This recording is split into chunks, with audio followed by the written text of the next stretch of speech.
Jadi di bisnis MLM itu sangat cocok jika dijalankan secara couple. Tapi kalau impian itu adalah keinginan yang sangat-sangat dalam.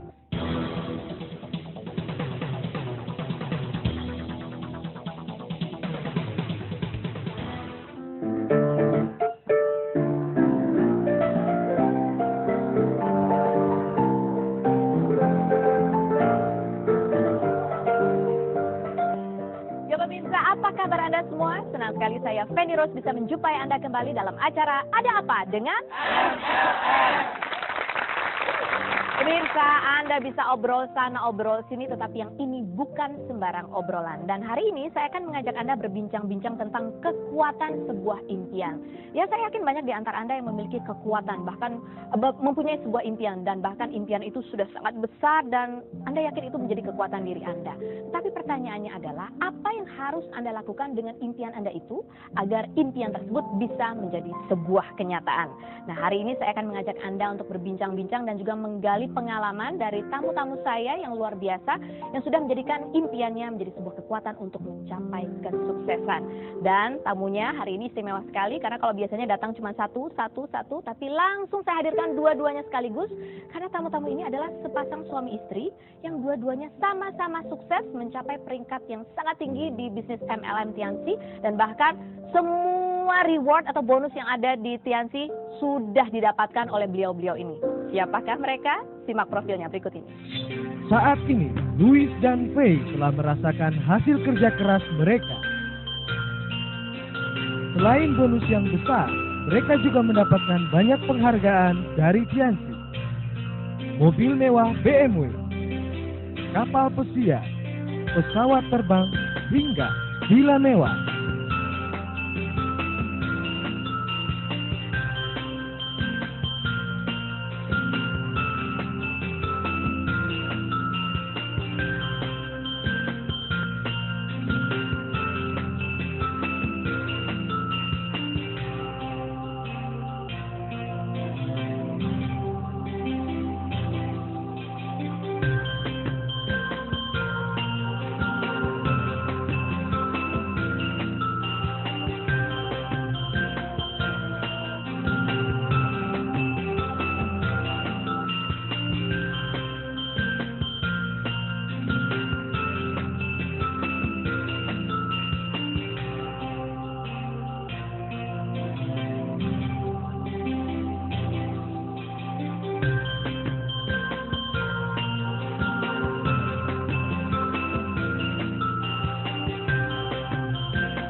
Ya, hadirin dan pemirsa, tepuk tangan yang luar biasa untuk pasangan Bapak Louis Tendian dan Ibu Ferawati Hartono. Halo Ibu Ferawati. Silakan duduk. Nah, ini pasangan yang serasi sekali dan bahkan ini luar biasanya dua-duanya bisa mencapai sukses yang sama juga.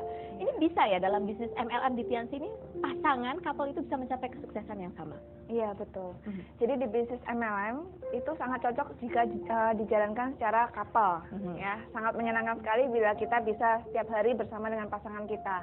Berbeda dengan kebanyakan orang ya di luar sana, biasanya suaminya tuh kerja di kantor, istrinya kerja di tempat lain atau bahkan jadi ibu rumah tangga. Sedangkan kalau di Tiansi ini kita bisa bekerja bersama-sama. Kami memiliki waktu bersama yang berkualitas, ya, berbagi impian. Kalau ada masalah kita hadapi bareng-bareng. Juga kami saling menguatkan. Kalau ada yang nolak kami gitu, yang salah mereka gitu. Kita bisa saling menguatkan. Nah, menurut saya itu suatu hidup yang berkualitas yang tidak bisa kita dapatkan di tempat lain. Oke, tepuk tangan dulu dong untuk Ibu.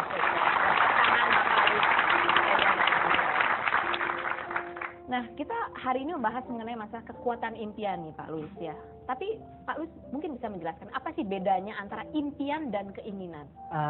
Keinginan itu hanya sekedar ingin aja Mbak Feni. Ya. Jadi banyak orang yang sekedar ingin ya, ingin kaya, ingin mobil, semua juga ingin ya. Tapi kalau impian itu adalah keinginan yang sangat-sangat dalam.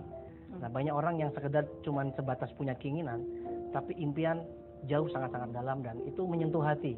Misalkan kita membahagiakan orang tua, mungkin mau beliin rumah buat mama, mau beliin mobil buat papa, mungkin mau ibadah haji, atau bagi yang Kristen mungkin ke Lourdes, seperti itu. Sangat-sangat dalam. Mengapa impian ini penting sekali untuk bisa mencapai sebuah kesuksesan? Impian itu sangat penting. Kenapa? Karena impian itu kan seperti pikiran ya. Ya. Impian kita mau kita mau memimpikan apa gitu ya. Itu pikiran kita. Nah, pikiran itu biasa kalau kita sudah mikir itu akan diikuti dengan ucapan. Ya. Kalau kita sudah ngucap diikuti dengan tindakan. Kalau sudah kita sering bertindak seperti itu lama-lama jadi kebiasaan, dan kebiasaan itu akan jadi karakter. Dan sering kali orang tua yang bijaksana mengatakan bahwa karakter menentukan masa depan kita. Jadi kalau kita tarik garis dari awal tadi, berarti pikiran kita menentukan masa depan kita. Berarti kalau kita punya impian, kita akan membuat masa depan kita berhasil. Jadi sangat-sangat penting impian kita itu. Tapi penting mana sebetulnya antara impian dengan teknik? Saya sering kali di Unicore ya, kita percaya bahwa faktor impian dan sikap yang positif itu mempengaruhi faktor sukses 95%. Tapi kalau teknis itu hanya 5%. Hanya 5%? Ya, 5%. Nah, masalahnya banyak orang-orang gagal dan orang-orang miskin itu fokusnya ke yang 5%. Masalah teknis. Teknis itu adalah latar belakang keluarga, latar belakang pendidikan, bisa ngomong atau nggak bisa ngomong, bisa bergaul, punya teman. Itu semua hanya masalah teknis. Tapi kalau orang-orang sukses dan orang-orang kaya, itu fokusnya ke impian. Apa yang mereka mau di masa depan. Jadi intinya kalau orang-orang kaya itu menatap masa depan, dia mau mengejar apa. Tapi kalau orang-orang susah atau orang miskin itu selalu melihat ke belakang. Kalau kita tanya ke depannya mau apa, gelap, karena dia cuma lihat yang di belakang. Itu bedanya kenapa orang sukses bisa sukses karena mereka punya impian. Jadi tidak melulu memperhatikan fokus pada pada beban yang ada atau faktor teknis, kendala-kendala, tapi lebih kepada ke depan. Betul, Jalannya seperti iya. apa? 95% loh. 90. Iya, jadi hal teknis itu gampang lah bisa dipelajari. Nggak bisa ngomong ya belajar ngomong, nggak punya teman ya berteman, nggak bisa senyum ya senyum aja, susah banget. Nah, ini pertanyaan untuk Ibu Pepe. Lantas bagaimana cara kita menggali impian? Sebenarnya setiap manusia itu punya impian, Mas Feni. Jadi nggak perlu digali-gali. Cuman masalahnya banyak orang nggak percaya diri, dia nggak merasa bisa mencapai impiannya. Jadi daripada nggak tercapai, mendingan pura-pura nggak punya impian. Tapi kalau di bisnis Cianci, ya, kita menggali impian orang itu dengan cara kita mengajak mereka ke pertemuan, kita ajak mereka berkumpul dengan orang-orang positif, ya kita ajak mereka dengar kaset-kaset positif, baca buku-buku positif, sehingga mereka merasa yakin bahwa mereka bisa mencapai impian-impiannya itu. Jadi percaya dirinya itu yang ditingkatkan sehingga mereka jadi punya impian. Percaya diri sehingga akhirnya tidak malu atau tidak takut untuk punya impian dan mencapai impian itu. Baik, luar biasa sekali. Boleh tepuk tangan sekali lagi untuk.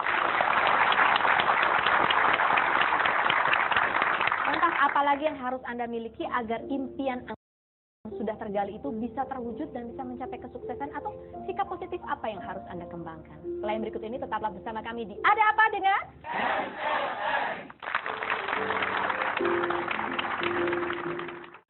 Bener nggak sih, Paulus itu sebutannya adalah bocah ajaib. Dulunya nggak punya apa-apa dan secara cepat sekarang jadi orang sukses gitu.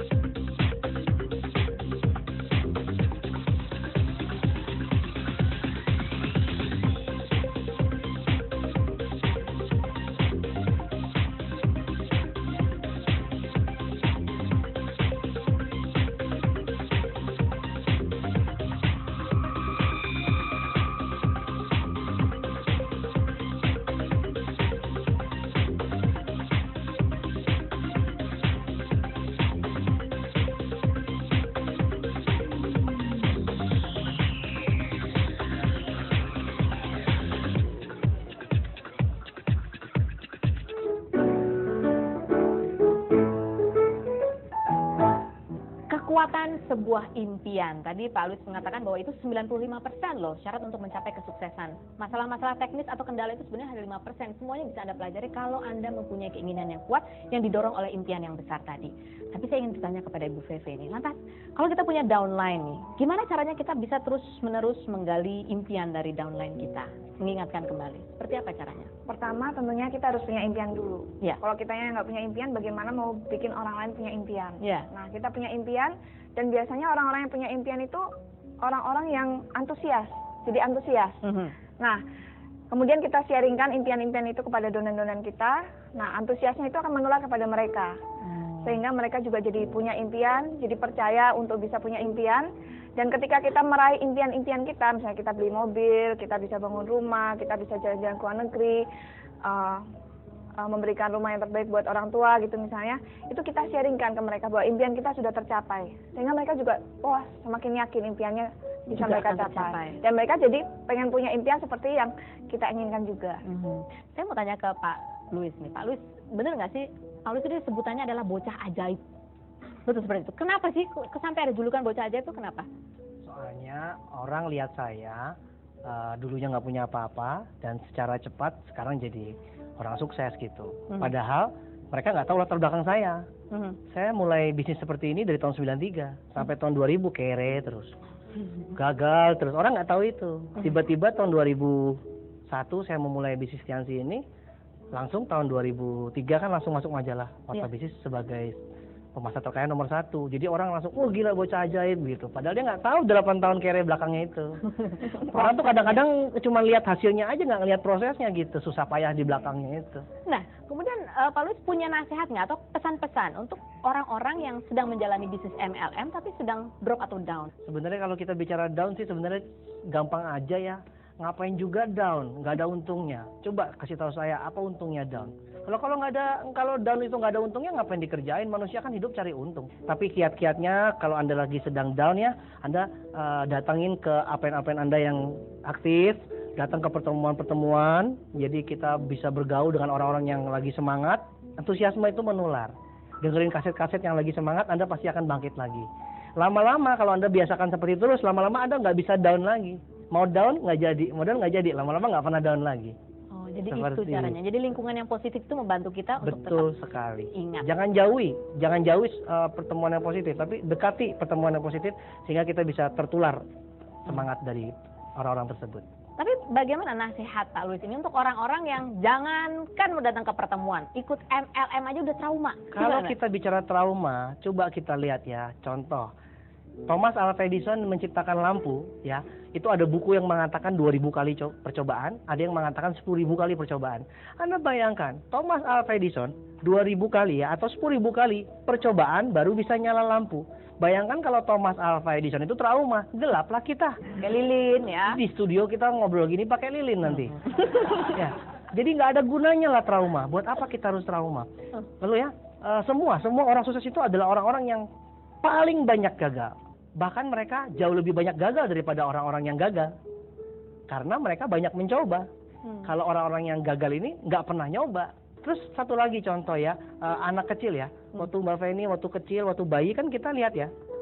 Kita belajar jalan, ingat ya? Kita belajar jalan, terus kita jatuh seperti itu. Nah bayangin aja kalau bayi trauma coba. Ayo bangun, Susi bangun. Nggak mau trauma. Lah mamanya bingung ya. Susi kenapa trauma? Susinya bilang, mama aja juga trauma. Makanya jangan trauma lah jadi orang, ya. Nggak ada gunanya, nggak ada gunanya kita trauma. Iya, tapi kemudian ini banyak sekali orang di luar sana tuh yang baru dengar jalan kenapa sekarang bisnis MLM tuh langsung stigmanya negatif gitu. Apaan tuh gitu. Iya. Gimana ini? Kalau kita bicara orang negatif, aduh itu mah memang dari sononya ya, kodratnya ya. Gini, saya mau tanya sama Mbak Feni, orang miskin sama orang kaya banyakan mana? Orang miskin. Orang sukses sama gagal? Banyakan orang gagal. Berarti orang-orang yang berpikir positif sama orang-orang yang berpikir negatif banyakan mana? Negatif ya? Iya, karena orang sukses itu orang-orang yang selalu berpikir positif, sedangkan orang-orang gagal atau orang-orang miskin itu orang-orang yang selalu kebiasaannya berpikir negatif. Jadi nggak usah diapa-apain mengerusononya seperti itu. Hidup itu seperti piramida. Di puncaknya orang terkaya, di bawahnya orang termiskin. Jumlahnya kelihatan lebih banyak orang yang di bawah. Nah, Mbak Feni saya mau tanya, mau jadi yang di puncak apa yang di bawah? Puncak lah. Kalau mau jadi yang di puncak, gaulnya sama siapa? Ini sama orang yang di puncak juga. Ngobrolnya? Sama yang di puncak. Belajarnya? Sama di puncak juga. Semua yang main di puncak. Iya. Nah, berarti kalau kita mau belajar ke puncak, dilihat dari modelnya seperti ini aja, mendaki. Mendaki itu susah kan? Iya. Sulit kan? Penuh rintangan, penuh cobaan. Tapi mendaki menuju sukses, betul nggak? Iya. Jadi sulit gitu loh memang mendaki puncak. Tapi kalau kita gaul sama orang-orang negatif, akhirnya kita jadi orang-orang susah di bawah, hidupnya lebih sulit nggak? Ya. Lebih sulit kan? Jadi yang namanya kehidupan itu kesimpulannya gini, sukses memang sulit, tapi lebih sulit kalau tidak sukses. so what gitu loh. Oh, tepuk tangan untuk Pak Louis. Iya. Jadi untuk orang-orang yang berpandangan negatif, bagaimana cara kita menghadapinya? Kita tidak usah pikirkan orang lain.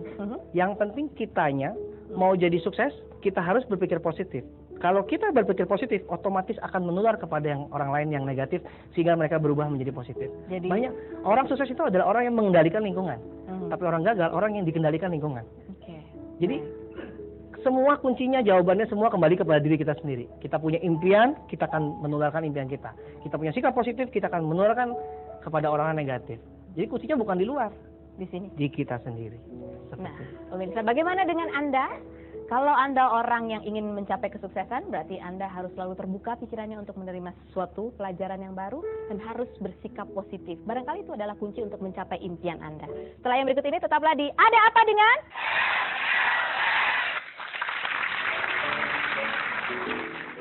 Perusahaan Tiansi ini pemiliknya punya visi yang besar sekali. Dia motonya aja menyehatkan masyarakat dan mensejahterakan masyarakat.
Pemirsa, sebelum saya mengajak Anda untuk mengikuti perbincangan dengan Mr. Lee Jin Yuan, saya akan bertanya dulu ke Pak Louis.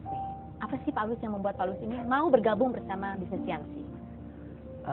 Saya melihat perusahaan Tiansi ini pemiliknya punya visi yang besar sekali. Dia motonya aja menyehatkan masyarakat dan mensejahterakan masyarakat. Jadi saya rasa kalau kita bergabung kepada satu perusahaan, sangat penting sekali visi dari pemiliknya. Jadi saya rasa kalau saya ikuti visi beliau, saya rasa kehidupan saya bisa terjamin sampai selama-lamanya.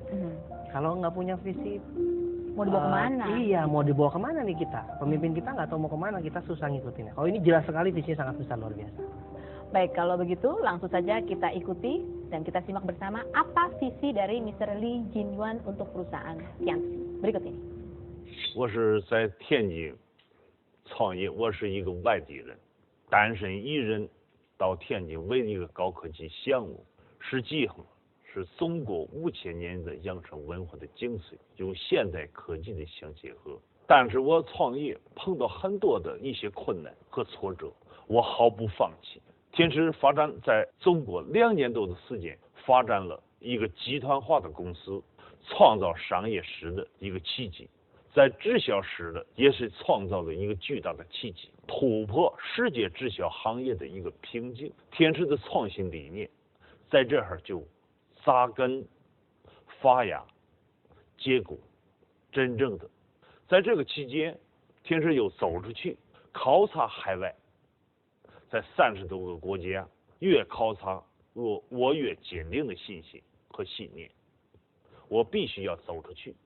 为了大家的直销商的一种责任，必须我要率领大家共同向全球发展。在发展的岁月过程当中，我有创新，在这个创新以3网合一、6网互动的新置换理论，在这种基础的支撑，快速的发展在全球，达到190多个国家有业务。 110个国家有分公司建立的分公司，在广大的直销商心目当中，天池是一个创新的公司，是真正的是世界直销行业的领跑者。我更坚定的这种信念和信心，我率领大家在这方面完全要完全要共同打造一个更好的直销商，一种良好的信念和发展事业的决心。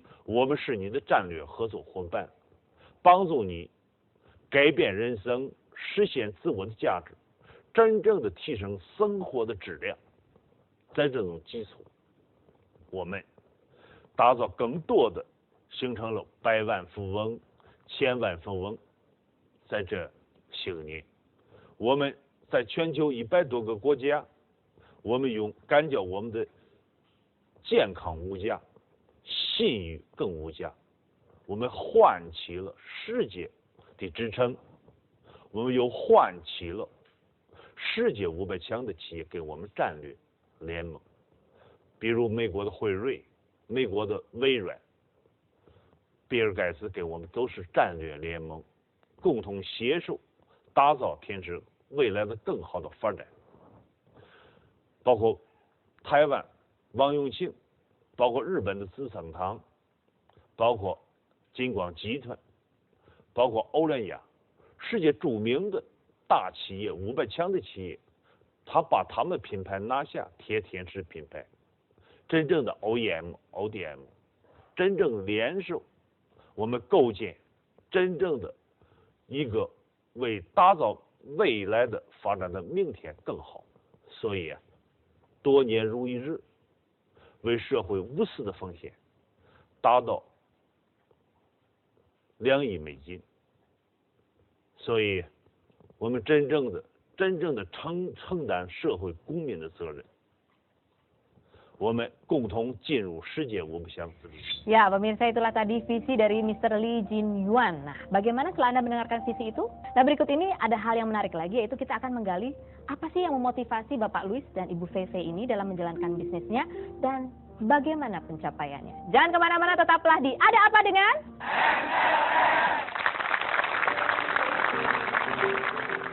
motivasi apa yang membuat Bu Fei itu akhirnya mengembangkan bisnis MLM? Hidup yang berkualitas itu kita bebas waktu, bebas uang, dan juga bebas pikiran. Sejak tahun 93 rumah saya kebakaran. Dan tahun 96 papa saya meninggal.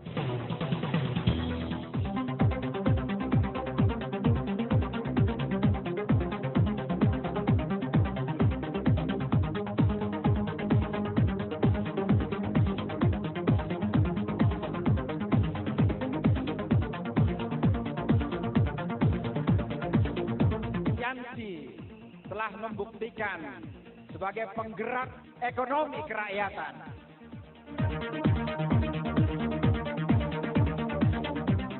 In wellness, the greatest and fastest opportunity today lies within network marketing.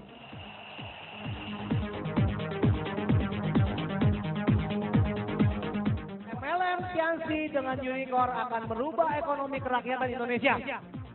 Lewat hari ini, kebangkitan nasional yang kedua telah terjadi.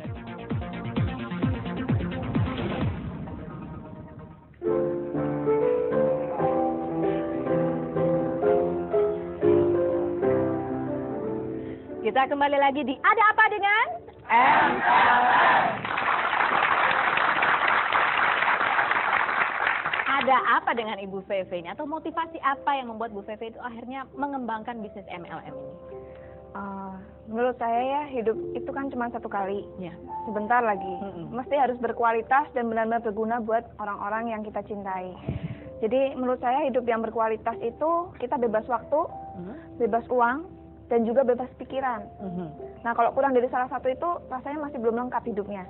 Nah, melalui bisnis Siansi ini saya bisa meraih ketiga-tiganya. Saya sekarang bisa tiap hari bareng suami saya. Buat apa punya suami nggak pernah bareng kan? Iya, betul. Di sini kami bisa bareng terus, bareng sama anak-anak juga. Dan juga saya bisa memberikan yang terbaik buat orang tua saya.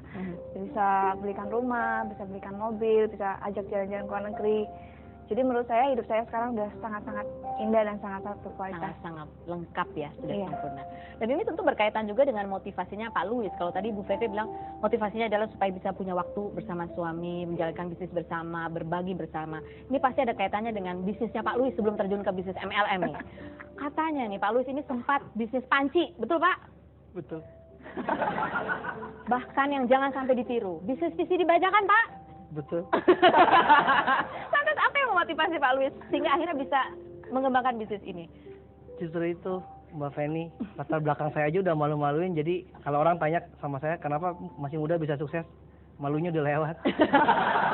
Semua yang malu-maluin udah lewat semua. Ya makanya saya bisa sukses di bisnis dengan cepat. Nah, memang dulu saya anak males, anak nggak tidur terus kerjanya, nggak pernah sekolah, nggak pernah ngapa-ngapain aja ya. Sejak tahun 93 rumah saya kebakaran. Dan tahun 96 papa saya meninggal. Di situ saya berubah total. Saya langsung sadar bahwa hidup ini di tangan saya sendiri. Saya nggak bisa bergantung sama orang lain lagi. Di situ saya berubah 180 derajat. Di situ saya mau punya impian, saya ingin jadi orang yang sukses, jadi orang kaya.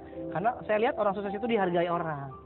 Ya, kaya, sukses itu dihargai orang. Jadi saya mau keluarga saya nggak dilecehkan, keluarga saya maunya dihargai sama orang-orang. Kalau boleh tahu Pak Louis, apa yang sudah dicapai sekarang? Sekarang saya senang mobil ya. Jadi saya sudah beli mobil-mobil impian saya. Saya juga bangun rumah impian saya.